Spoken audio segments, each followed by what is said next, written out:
കൂടരഞ്ഞി ഗ്രാമപഞ്ചായത്തിലെ ആനക്കല്ലുംപാറ അകമ്പുഴ പ്രദേശങ്ങളിലുള്ളവരും ഇനി മലയോര ഹൈവേയുടെ ഭാഗമാകും. കോഴിക്കോട് ജില്ലയിലെ നിർമ്മാണം പൂർത്തിയായ കോടഞ്ചേരി കക്കാടംപൊയിൽ റീച്ചിലെ കണക്റ്റിംഗ് റോഡായി ആനക്കല്ലുംപാറ താഴെ കക്കാട് റോഡ് പ്രവൃത്തി ടെൻഡർ ചെയ്തതോടെയാണ് ഈ മേഖലയിലുള്ളവരും മലയോര ഹൈവേയുടെ ഗുണഭോക്താക്കളായി മാറുന്നത്. സഞ്ചാര സൗകര്യം പരിമിതമായ ആനക്കല്ലുംപാറ അകമ്പുഴ പ്രദേശങ്ങളിലുള്ളവരും ഇനി മലയോര ഹൈവേയുടെ ഭാഗമാവും.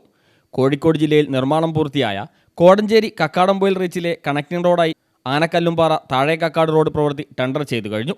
ഇതോടെയാണ് ഈ മേഖലയിലുള്ളവരും മലയോര ഹൈവേയുടെ ഗുണഭോക്താക്കളായി മാറുന്നത്. നേരത്തെ മലയോര ഹൈവേ പ്രവൃത്തിയുടെ ഭാഗമായ അലൈൻമെൻറ്റിൽ ഈ റോഡ് ഉൾപ്പെട്ടിരുന്നുവെങ്കിലും സാങ്കേതിക കാരണങ്ങളാൽ അലൈൻമെൻറ്റിൽ നിന്ന് ഒഴിവാക്കപ്പെടുകയായിരുന്നു.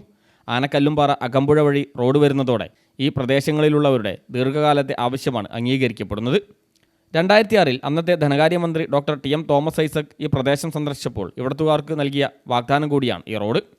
കിഫ്ബി പദ്ധതിയിൽ ഉൾപ്പെടുത്തി മലയോര ഹൈവേ നിർമ്മിക്കാൻ സർക്കാർ തീരുമാനിച്ചപ്പോൾ ആനക്കല്ലുംപാറ അകമ്പുഴ പ്രദേശവാസികളെ പരിഗണിക്കുകയും റോഡ് അലൈൻമെൻറ്റ് ഈ പ്രദേശത്തു കൂടി കടന്നുപോകാൻ തീരുമാനിക്കുകയും ചെയ്തതായിരുന്നു.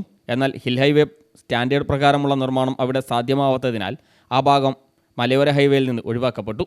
പിന്നീട് നടന്ന നിരന്തരമായ ഇടപെടലിലൂടെയാണ് ഈ റോഡ് നവീകരണത്തിന് 26.5 കോടി രൂപ അനുവദിക്കുകയും ഇപ്പോൾ ടെൻഡർ ചെയ്യുകയും ചെയ്തത്.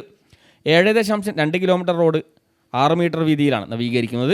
ഇതിനിടയിൽ 2 പാലങ്ങളും ഉണ്ടാവും. കാസർഗോഡ് നന്താരപ്പടവ് മുതൽ തിരുവനന്തപുരം പാറശാല വരെ നീളുന്ന 793.68 കിലോമീറ്റർ മലയോര ഹൈവേയുടെ ഭാഗമാണ് കോഴിക്കോട് ജില്ലയിൽ നിർമ്മാണം പൂർത്തിയായ 35 കിലോമീറ്റർ കോടഞ്ചേരി കക്കാടംപൊയിൽ റീച്ച്.